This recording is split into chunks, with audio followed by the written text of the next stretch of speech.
Good morning. My name is Sam. I am an alcoholic, and I am also a son of recovery. Let's start out with the Serenity Prayer.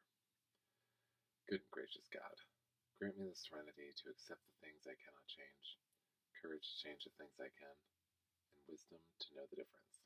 Amen. I'm reading through the AA Big Book, and I'm in the section of personal stories. Today's personal story is called Safe Haven. This AA found that the process of discovering who he really was began with knowing who he didn't want to be. Prison. What a wonderful life it is. Here I am, sitting in a cell waiting for my hot pot to heat so I can have a cup of instant coffee and reminisce. As I ponder my current circumstance, I reflect on the undeniable fact that I am well into my 4th year of incarceration. I still wake up some mornings wishing it were all a bad dream.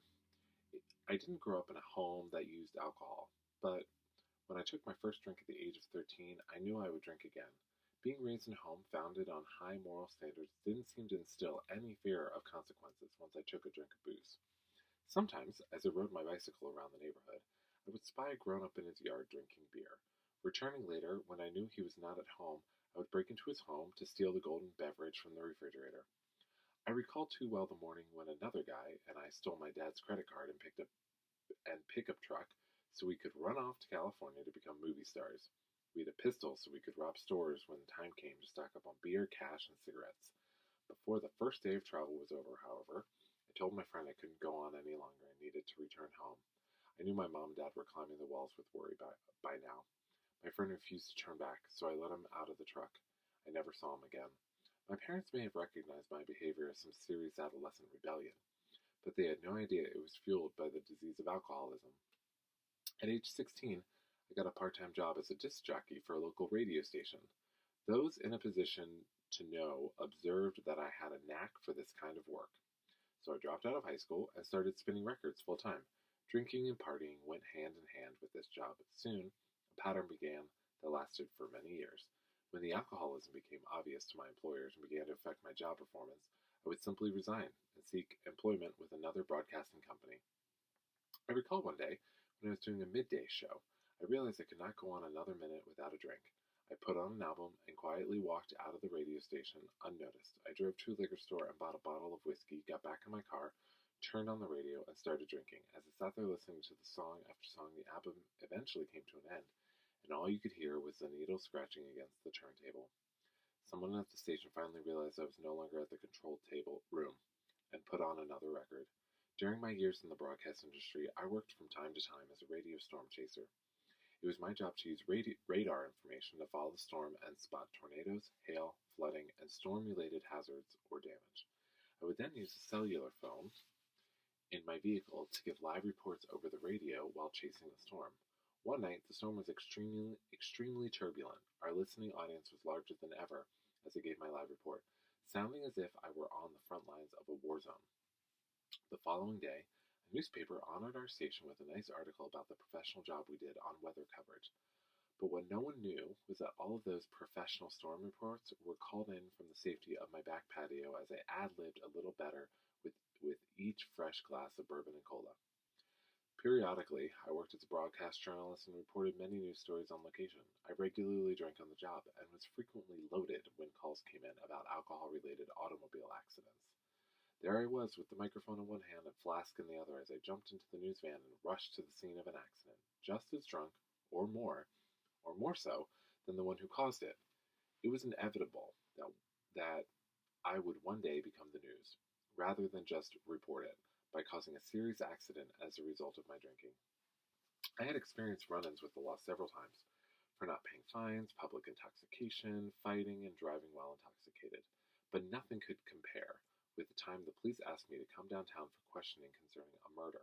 I had been drinking the night before, and had gotten involved in a dangerous incident. I knew I hadn't committed a murder, but here I was being considered a prime suspect. An hour or two into questioning, I was determined that I had not committed the crime, and I was released. This was quite enough to get my full attention, though. I went home and called a friend I had seen at the local mall a week earlier. I hadn't talked to her for a couple years, but I had noticed how different she looked and behaved. As we spoke, she said she hadn't had a drink in over a year. She told me about a group of friends who were helping her stay sober. I lied to her and claimed I hadn't had a drink myself for quite some time. I don't think she believed me, but but she gave me her phone number and encouraged me to call her if I would like to meet her friends. Later, when I worked up the nerve to call her, I admitted that I had a drinking problem and wanted to stop. She picked me up and took me to my first AA meeting. In Alcoholics Anonymous, I knew I'd found a protective haven, but during the ensuing 4.5 years, I fell into the category known in AA parlance as a chronic slipper. I might get a good 6 months of sobriety under my belt, but then I would get a bottle to celebrate. I did all the things that were suggested for me not to do. Within my first year around AA, I made some major decisions, like getting married, renting the most expensive apartment I could find, not using my sponsor, avoiding the steps, hanging around old haunts with my old drinking pals, and talking more than listening during meetings. In short, I wasn't responding to the miracle of AA. My disease progressed and I became a regular patient in detox hospitals, intensive care units, and treatment centers. Permanent insanity was drawing near, and the gates of death were in view. There is a saying that alcoholics either get sobered up, locked up, or covered up. Since I was not genuinely willing to do what it took to get sobered up, I had the other options to face. I never dreamed it would happen so quickly. It was a beautiful September weekend just before Labor Day. I made the decision to buy a case of beer and a bottle of wine. Later in the evening, I drank whiskey on top of the beer and wine, blacked out, committed a drunken crime, was arrested, and within 10 days was convicted and sentenced to 20 years in prison. I guess an alcoholic death can come in much the same way. I drink, I black out, I die. At least with prison, I would have another chance at life somewhere down the line. I can't start to describe the forced humility that is placed upon an alcoholic who comes to prison. Although I deserved to be in prison, the trauma was horrible. The only encouragement and hope I was able to find was from reading the personal stories in the back of a tattered big book I found in my cell. Then one day, I heard something that was music to my ears. A correctional officer announced that an AA meeting was to be held in the chapel. When I walked into the meeting, I took a seat in the circle of chairs where I once again found a protective haven. As I pen the story, 3.5 years have passed since that meeting in the chapel. I'd moved to a larger prison unit and have remained very active in the Austin program of Alcoholics Anonymous. AA has accomplished so many things in my life today. It has given me my sanity and an all-around sense of balance. Now willing to listen and take suggestions, I found that the process of discovering who I really am begins with knowing who I really don't want to be. And although the disease of alcoholism inside of me is like gravity, just waiting to pull me down, AA and the 12 steps are like the power that causes an airplane to become airborne. It only works when the pilot is doing the right things to make it work. So, as I've worked the program, I've grown emotionally and intellectually. I not only have peace with God, I have the peace of God through an active God consciousness. I've not only recovered from alcoholism, I've become whole in person, body, spirit, and soul. I've had one God thing after another happen to me since submitting myself to the principles of AA. The trial officials who convicted me and the victims of my crime have all decided to support my early release from prison. Coincidence? I think not. I've received letters from former employers who have heard of my sobriety and have offered me employment again in the radio industry. These are just samples of God doing for me what I could not do for myself. One of the things I've committed to do in return for God's grace is to immediately become active in a correctional committee upon my release. Bringing the AA message back into jails and prisons is extremely important to me in my own sobriety today. From experience, I've realized that I cannot go back and make a brand new start, but through AA, I can start from now and make a brand new end. What a wonderful story. This is really beautiful. Oh, well, he definitely had some major things to get over, but I really do love what he says about, I have found that the process of discovering who I really am begins with knowing who I really don't want to be. Thinking back on my experience, I definitely see a lot of that in my early years of sobriety, of really learning, and I think that's probably what a lot of the personal inventory is. The personal inventory can be really daunting and challenging and hard for people because we think it's a laundry list of how we're terrible, of what makes us awful.